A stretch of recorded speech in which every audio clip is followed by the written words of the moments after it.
Hello friends. आज हम लोग एक टॉपिक डिस्कस करने वाले हैं। टॉपिक का टाइटल हो गया withdrawing AFSPA completely from Assam.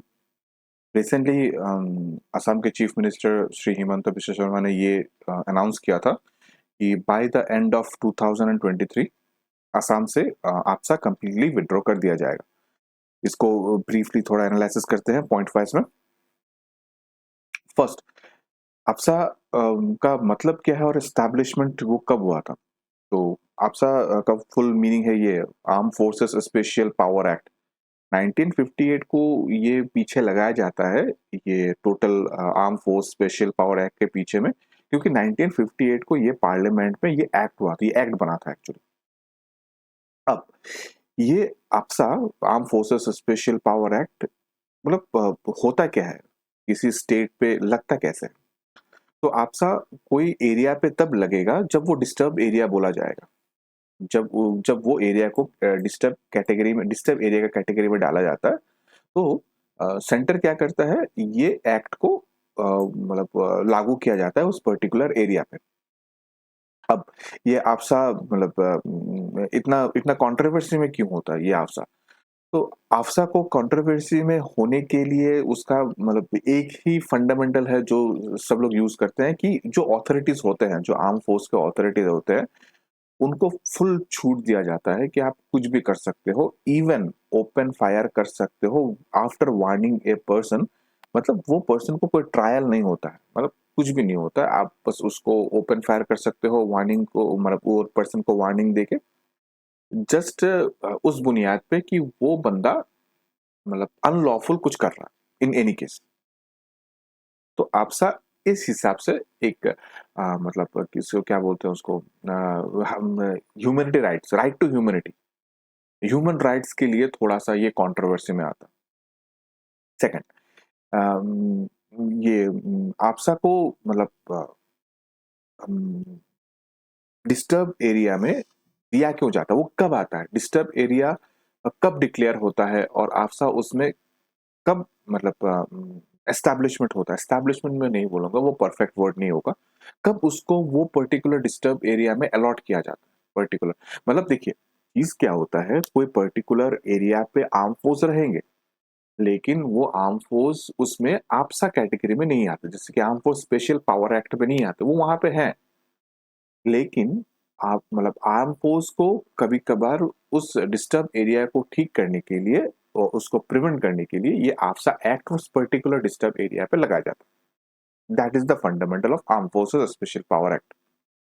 Now second point में देखते हैं क्या है इसमें। A disturb area is one where the use of armed forces in aid of civil power is necessary। जब सिविल पावर को अलाइन करने के लिए, अगर सोचिए कोई unlawful law and order issue हो चुका है वो पर्टिकुलर एरिया पे, जो कि पुलिस से नहीं संभल रही है, तब उसको डिस्टर्ब एरिया घोषित किया जाएगा। सॉरी, पुलिस से संभल रही है लेकिन वो डिस्टर्ब्ड एरिया है, तो उसको डिस्टर्ब एरिया बताया जाएगा। मैं थोड़ा कंफ्यूज कर गया, फिर से बता रहा हूँ। एक एरिया जहाँ पे law and order situation create हो गया, लॉ एंड ऑर्डर सिचुएशन मतलब कायस होके बैठा हुआ है, कोई किसी की बात नहीं सुन रहा है, लॉ एंड ऑर्डर का धज्जिया उड़ चुका है, ठीक है, सिविल पावर है ही नहीं, तो उस जगह को हम लोग डिस्टर्ब एरिया बोलते हैं। ठीक है, और under the section 3 of APSA, any area can be declared disturbed due to the difference of dispute between members of different religious, racial, language or religion groups or caste or communities। Simple simple फंडा है।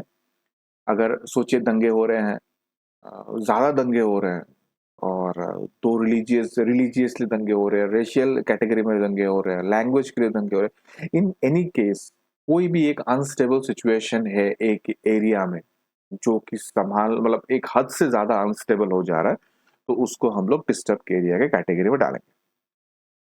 3 number point देखते हैं क्या लिखा हुआ है।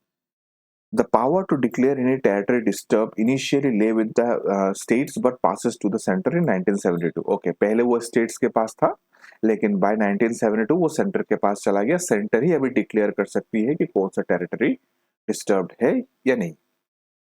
हम लोग सेकंड में जाते हैं नेक्स्ट पॉइंट पे, कि आपसा का हिस्ट्री आसाम और मणिपुर पे क्या है। ये आपसा मणिपुर और आसाम पे लगा कैसे? जनरली यही दो से शुरुआत हुई है, ये दो स्टेट से शुरुआत हुई है। बाकी तो वो पूरे नॉर्थ ईस्ट में फैल गए, सेवन सिस्टर्स में फैल गए नॉर्थ ईस्ट के। लेकिन पहले हिस्ट्री से देखते हैं कि ये असम और मणिपुर में ये आया कैसे, किस तरह से हुआ। तो देखिए 1951 में जनरल इलेक्शंस आने वाले थे, तो नागा काउंसिल्स क्या हुआ था, उन लोगों ने बॉयकॉट कर दिया था। तो वो बॉयकॉटिंग इतना एक्सटेंड में चला गया कि government schools and government officials भी बॉयकॉट होना स्टार्ट कर दिया। मतलब कोई स्कूल्स नहीं जा रहे हैं, कोई ऑफिशियल नहीं जा रहे हैं। ठीक। तो ये ऑर्डर, लॉ एंड ऑर्डर को सिचुएशन डील करने के लिए आसाम गवर्नमेंट ने क्या किया, एक आसाम मेंटेनेंस, ये कहा गया आसाम मेंटेनेंस पब्लिक ऑर्डर, ये Assam maintenance of public order autonomous act in the Naga hills in 1953 को उन्होंने इम्पोज किया। ये आसाम गवर्नमेंट ने इम्पोज किया। तो उसमें क्या किया, फिर पुलिस इंटेंसिफाई हो गया। मतलब वो जगह पे पुलिस का मतलब क्वांटिटी शायद वो बटालियन या कुछ भी होते हैं वो पूरा बढ़ा दिया गया है लॉ एंड ऑर्डर को मेंटेन करने के लिए। मतलब वो यहाँ पे लिखा हुआ एक्शन अगेंस्ट द रेबल्स, कुछ भी हो, मतलब वो सिचुएशन को कंट्रोल करने के लिए पुलिस वहां पे उतारा गया था। लेकिन शायद पुलिस से वो चीज समझी नहीं। As the situation was, Assam deployed the Assam rifles in the Naga hills. हाँ, पुलिस से वो चीज संभली नहीं। तो उन्होंने क्या किया, आसाम आसाम राइफल्स को डिप्लॉय कर दिया। अब आसाम राइफल्स क्या है, एक आर्मी की एक शायद विभाग बोल सकते हैं, एक रेजिमेंट बोल सकते हैं। रेजिमेंट में परफेक्ट वो नहीं बोलूंगा, एक क्या बोलेंगे इसको, मैं इसको बाद में अपडेट करता हूँ, मुझे खुद ही पता नहीं। आसाम राइफल्स इतना पता है मुझे, शायद रेजिमेंट होगा कोई। हाँ। तो तो आसाम राइफल्स को उन्होंने वहां पे इंटैक्ट कर दिया। और जो वो एरिया था उसको इनैक्ट कर दिया आसाम डिस्टर्बेंस एक्ट ऑफ 1955। ये 1955 को वो एरिया को डिस्टर्ब एरिया घोषित कर दिया गया। Now the Assam forces, Assam and Manipur special power ordinance 1958 was promulgated by the president Dr. Rajendra Prasad on 22nd May 1958. It was replaced by Assam Force Assam and Manipur Special Act in 1958 on 11 September 1950। इसमें समझाने का है, मतलब समझाना कुछ नहीं है, मतलब वही है कि आसाम और मणिपुर में स्पेशल ऑर्डिनेंस पावर था। वो पहले एक नाम था जो 1958 में हुआ, वो फिर से नाम बदल के दूसरा कुछ कर दिया जो 1958 पे मतलब 11 सितंबर 1958 को वो दूसरे नाम पे आसाम और मणिपुर पे लागू किया गया। ये last point. Later, the territorial scope of the act also expanded to the seven sisters। हाँ, डिस्टर्ब्स एरिया बढ़ते गए नॉर्थ ईस्ट में। एक टाइम था जहाँ पे पूरे नॉर्थ ईस्ट में एक डिस्टर्ब्स एरिया था जो तकरीबन 1958 का, इसलिए वो जनरली मतलब वो आसाम एक्ट को 1958 लास्ट में लगाया जाता है, वो जनरली आसाम के लिए। देखिए आपसा बहुत जगह पे लगा हुआ है, आसाम में लगा हुआ है, जम्मू एंड कश्मीर में लगा हुआ था, पंजाब में लगा हुआ था। हम लोग डिस्कस कर रहे हैं अभी आसाम एंड मणिपुर, लेकिन आपसा बहुत पर्टिकुलर स्टेट्स पे लगा गया था, वो अभी विड्रॉ भी हो गया है, लेकिन है वो बहुत जगह पे लगे हुए हैं। और हम लोग कहाँ पे थे, हाँ, the Assam force Assam and Manipur special power act 1954 was substitute by Assam forces special power act 1958। बस वही है कि नाम चेंज हो गया। जबकि देखिए पहले आपसा लगा गया था आसाम और मणिपुर में, उसके लॉ एंड ऑर्डर को सिचुएशन मेंटेन करने के लिए। लेकिन एज द केओस या लॉ एंड ऑर्डर जब डिसइंटीग्रेट होते गया पूरे सेवन सिस्टर्स पे, सेवन सिस्टर मतलब नॉर्थ ईस्ट के 7 स्टेट्स हैं, तो उस पे तो ये पूरे आपसा पूरे नॉर्थ ईस्ट पे लगाया गया था। And that renamed as Assam force special power act 1958 और आपसा 1958। तो ये था आपसा का एक पूरा हिस्ट्री, आसाम और मणिपुर से स्टार्ट होकर पूरा नॉर्थ ईस्ट पे कैसे वो फैला। अब आपसा इतना कंट्रोवर्सी में क्यों है, ये आपसा बड़ा कंट्रोवर्सी में, मतलब ये है क्या, ये एक्ट में होता क्या है, इतना कंट्रोवर्सी क्यों है। आर्मी तो जनरली ऐसी होती नहीं है, बड़ी हेल्प करती है, फ्लड में जाओ ये जो भी जाओ, जो गवर्नमेंट नहीं सकती है, जो आम लोग नहीं सकते, उसमें आर्मी डिप्लॉय किया जाता है और वो पूरा चीज संभल के निकलता है। जैसे कि वो देखिए कोई एक फ्लड हो गया था, वो शायद वो केदारनाथ का फ्लड हुआ था, उसमें आर्मी को ही दिया था वो पूरा मतलब रेस्क्यू मिशन करने के लिए। तो लास्ट होप आर्मी होती है कि हम लोगों को पता होता है कि आर्मी ये चीज कर लेगी। लेकिन ये आपसा में ये इतने कंट्रोवर्सी क्यों है, क्या है ये चीज। तो देखिए the law empower security personnel down to non commission officer to use force and shoot even to cause of death if they are convinced that it is necessary to do though for the maintain of public order. AFSPA एक security personal को उतना power दे देती है officially non commissioned कहा गया, non commissioned officer, एक मतलब officer जो बंदा नहीं है, जो नॉन कमीशन ऑफिसर है, उसको भी उतना पावर दिया है कि वो फोर्स कर सकता है, शूट एंड साइड कर सकता है, और वो बंदे को डेथ दे सकता है विद जस्ट ए स्टेटमेंट कि हम लोग पब्लिक ऑर्डर मेंटेन करने के लिए ये चीज हम लोग को करना पड़ा। सिंपल सा एक चीज, उसके ऊपर कोई केस नहीं लगेगा वो बंदे के ऊपर, मतलब वो ऑफिसर, पर्टिकुलर ऑफिसर के ऊपर। Second point, it also grant soldier executive power to enter premises, search and arrest without a warrant. किसी के भी घर पे कभी भी जाके हम लोग सर्च कर सकते हैं। वो एक कुछ उसमें मतलब लॉ एंड ऑर्डर, मतलब आर्मी के लिए, किसी के लिए वो उनको ये वारंट वारंट का इशू वो सब का चक्कर नहीं है, वो चाहे तो कहीं पे भी घुस के सर्च कर सकती है। अब ये कुछ ऐसी मतलब आर्म फोर्सेस की जो ऐसी पावर्स है जिसके लिए ह्यूमन राइट वायलेशंस बड़े वहां पे होते हैं, मतलब ये आफसा के लिए ह्यूमन राइट वायलेशंस के बड़े मतलब आप इंटरनेट में सर्च कर लो, वहां पे आपको मिलते रहेंगे, हजारों हजारों ह्यूमन राइट वायलेशंस के आपको केसेस मिलेंगे जहां पे फेक एनकाउंटर्स के आते हैं, मतलब वगैरह वगैरह आते हैं जस्ट फॉर दिस आफ्सा एक्ट, इस एक्ट के अगेंस्ट में। तो ये तीनों चीज होते हैं जो मेनली कंट्रोवर्सी क्रिएट करते हैं आफ्सा एक्ट में। कंट्रोवर्सी एक तरह का कंट्रोवर्सी भी है, आर्मी लोग बोलते हैं कि अरे हमको उसको लॉ एंड ऑर्डर मेंटेन करने के लिए हम लोग को ये प्रिविलेज चाहिए। अब जनरली पब्लिक बोलती है कि ये प्रिविलेज आप लोग ह्यूमन राइट्स वायलेशंस के दे रहे हैं। तो अपने अपनी अपने अपने साइड की अपनी अपनी बात है। अब देखिए पॉइंट्स इन फेवर ऑफ आपसा, तो क्या क्या आपसा के लिए जरूरत है, वो पॉइंट फेवरेबल क्यों है, क्यों अच्छी है आपसा। तो पहला बात, आपसा मतलब जो डिस्टर्ब्ड एरिया है, जहाँ पे एक नॉर्मल जो पुलिस उस चीज को संभाल नहीं सकती है, इंसर्जेंट्स टेरर होते हैं, मतलब जैसे कि वो इंसर्जेंट टेरर जो भी है, जैसे कि जम्मू एंड कश्मीर पकड़ लीजिए, कुछ भी जगह पे है, तो वो जब टेरर होती है तो आपसा लगाया जाता है वो लॉ एंड ऑर्डर को, सिचुएशन को मेंटेन करने के लिए। नहीं तो वो संभलेगा नहीं।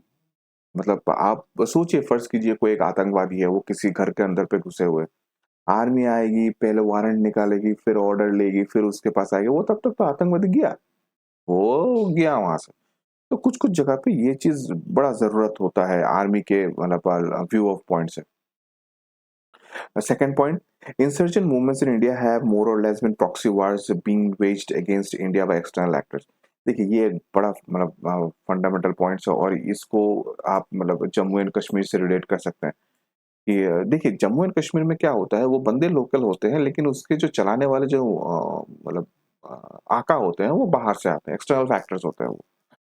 तो जितने सारे मूवमेंट्स होते हैं इंडिया में, अगर वही प्रॉक्सी वार जिसको बोला जाता है कि उस वार पे आप तो हो, लेकिन वो वार आप नहीं कर रहे हो, वो कोई दूसरा कर रहा है, पीछे में कोई दूसरा उसका बंदा कर रहा है, जो बोल रहे हो कि भाई तुमको ये करना है, वो तो कठपुतली है, वो करना है वो कर रहा है बस, लेकिन वो बंदा वो नहीं है।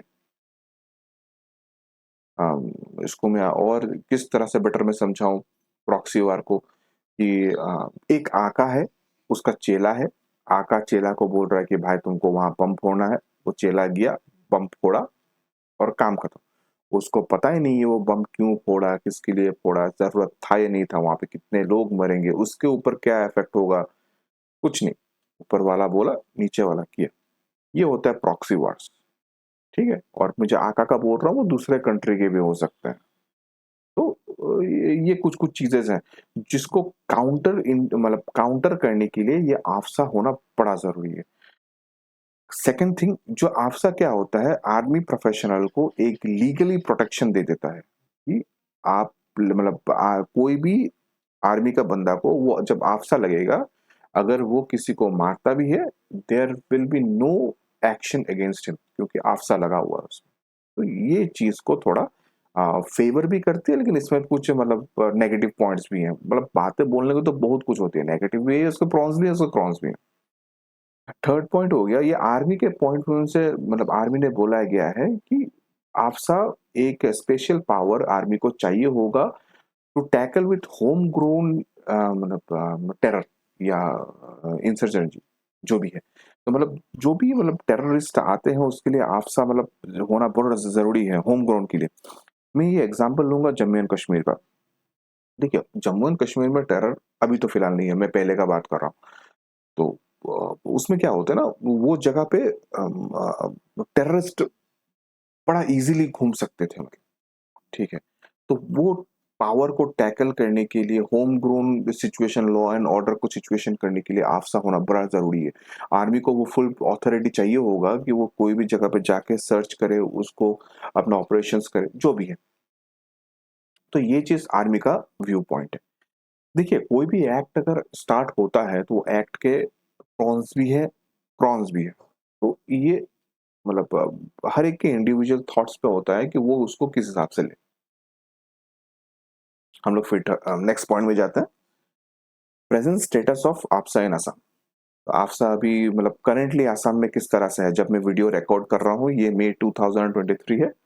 और अभी क्या है, आफ्सा रिस्ट्रिक्टेड है only in 8 district of the Assam, Tinsukia, Dibrugarh, Charaideo, Sivasagar, Jorhat, Golaghat, Karbi Anglong, Dima Hasao, और एक सब डिवीजन है लखीमपुर सब डिवीजन जो कथा डिस्ट्रिक्ट में करता है। ये सिर्फ 8 डिस्ट्रिक्ट पे आफ्सा लागू किया गया है। अब आफ्सा को हटाने की बात चल रही है। तो according to Home Minister data, there is a reduction of 76% in extremist incident in 2022 in comparison to the situation in 2014. 2014 से अभी 76% एक्सट्रीमिस्ट जो इंसिडेंट्स है वो कम हो गए हैं। सिक्योरिटी पर्सनल की डेथ कम हो गई है अप टू 90%। मुझे ये पेन ढूंढ के नहीं मिलता, हाँ ये 90% ये कम हो गई है, 76% गिरावट आई है। Deaths of civilians has been come down by 97%। देखिए, इन द कमिंग 8 years अच्छी खासी एक प्रोग्रेस हुई है, एक डेवलपमेंट हुई है regarding militancy as well as the terrorist जो भी डेथ सिचुएशन है उसके लिए। तो इसके लिए तो क्या किया था, जब ये इंटरसर्जेंसी और जो टेरर होता है वो जब अगर कम होती है कोई एरिया पे, तो डिस्टर्ब एरिया का जो चीज है वो हटा दिया जाता है, वो हट जाता है जनरली। तो disturb area notification under AFSPA was remove by the centre from the entire state in the last year 2022। 2022 को स्टेट ने आफ्सा को टोटली हटा दिया था, नोटिफिकेशन दिया था। अब ये स्टेट को ऊपर है वो कितना देर कर सकती है नहीं कर सकती। तो लेकिन स्टेट ने ये पूरे चीज स्टेट पे, सॉरी सेंटर ने ये पूरे चीज स्टेट पे दे दिया है कि आप उसको किस तरह से हटा सकते हो और रखने से रख सकते हो। तो सेंटर ने ये नोटिफिकेशन दे दिया है कि आप डिस्टर्ब मतलब आसाम के पूरे जो एरिया है, जबकि वो अभी डिस्टर्ब कैटेगरी में नहीं गिरते हैं, तो वो आपसा वहां से विड्रॉ कर देना चाहिए। तो इसीलिए तो ये 8 डिस्ट्रिक्ट के सिवा बाकी कोई भी डिस्ट्रिक्ट में भी अभी आफ्सा नहीं लगा हुआ। नेक्स्ट पॉइंट में आते हैं, असम के चीफ मिनिस्टर श्री हिमंता बिश्व शर्मा ने ये अनाउंस किया है कि बाय नवंबर 2023 आफ्सा को पूरे स्टेट से, आसाम स्टेट से कंप्लीटली विड्रॉ कर दिया जाएगा। Now it's totally depending upon the means disturbs area category, ठीक है। तो इसलिए वाज एमिंग आपने उन्होंने वर्ड यूज किया है, ये डिपेंड अपॉन द सिचुएशन है किस तरह से वो चीज किया जाएगा और उसके लिए प्रिवेंशन और मेजर्स भी कुछ लिए जाएंगे। अब हम लोग देखते हैं कंक्लूजन कि आफ्सा अगर हटता है तो फिर क्या क्या चीज होते हैं एक सोसाइटी में, एक एरिया में क्या क्या चीज होता है। देखिए, आफ्सा सिक्योरिटी पर्सनल्स को उतनी ताकत देती है कि वो अपने हिसाब से काम करे, लेकिन वो ताकत एक नॉर्मल जो पर्सनल जो बंदा होता है, जो नॉर्मल बंदा होता है, उसके लिए थोड़ा सा खट्टापन आ जाता है, मतलब उसके लिए थोड़ा इशू हो जाता है। तो जब भी हादसा रिमूव होगा वो एरिया से, the living of the local become free and peaceful. हमेशा दिमाग में रहेगा, अरे यार अभी आर्मी आएगी, क्योंकि देखिए डिस्टर्ब्ड एरिया है, आर्मी के पास वो पावर है, वो कहीं भी घुस सकती है।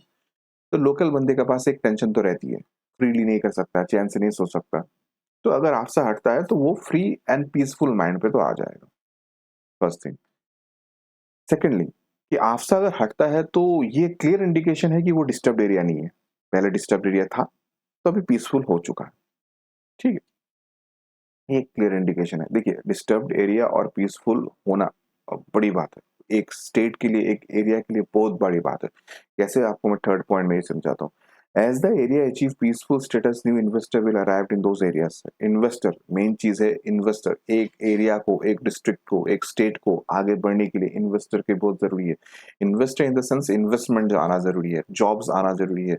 उसमें वो डिस्ट्रिक्ट को, वो स्टेट को कमाना है, पैसा कमाना है, तभी जाके ना एक नॉर्मल बंदा अपने लिविंग को स्टैंडर्ड हाई कर पाएगा।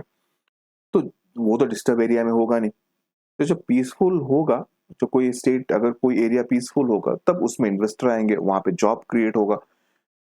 बंदे अपने स्टैंडर्ड ऑफ लिविंग्स को हाई करेंगे, तो वो ग्रेजुअली अगर एक लोकल जो बंदा है वो अपना अगर इनकम बढ़ाता है, उसी सेम टू सेम सोसाइटी का इनकम बढ़ता है, डिस्ट्रिक्ट का इनकम बढ़ता है, स्टेट का इनकम बढ़ता है, एंड ग्रेजुअली आप उसको नेशनल लेवल में भी आप उसको बढ़ा रहे हैं। मतलब एक छोटे स्टेप में भी एक बड़ा सा एक इफेक्ट आ रहा है। तो ये छोटे छोटे स्टेप्स हैं एक मतलब इंडियन इकोनॉमी को ग्रोथ करने के लिए। तो वही है, मतलब पीसफुल होना ग्रोथ के लिए बहुत इंपॉर्टेंट है। थर्ड पॉइंट ये बड़ा इंपॉर्टेंट चीज है। Fourth point, modern society does not require disturb area. Modern society में डिस्टर्ब एरिया में उसका कोई जगह नहीं है। मॉडर्न सोसाइटी में क्या होता है, आपको cooperation as well as coordination करना पड़ेगा, मतलब सब तरफ से। तो मेरे हिसाब से देखिए, अगर बातचीत से कोई चीज सुलह हो सकती है तो हथियार उठाने का क्या जरूरत है, सिंपल सा फंडा है। तो मिलजुल के रहेंगे, मिलजुल के सोसाइटी को अपलिफ्ट करेंगे, और अगर मैं अपलिफ्ट होता हूँ तो बात के जितने सारे हैं वो भी अपलिफ्ट होंगे। तो यही है, मतलब कोऑर्डिनेशन एंड कोऑपरेशन से एक सोसाइटी को एक अच्छा मुकाम पे लिया जा सकता है। तो आज के लिए इतना ही। कैसा लगा मुझे कमेंट सेक्शन पे बताइएगा। फिर से मिलते हैं नए कुछ टॉपिक में। Thank you.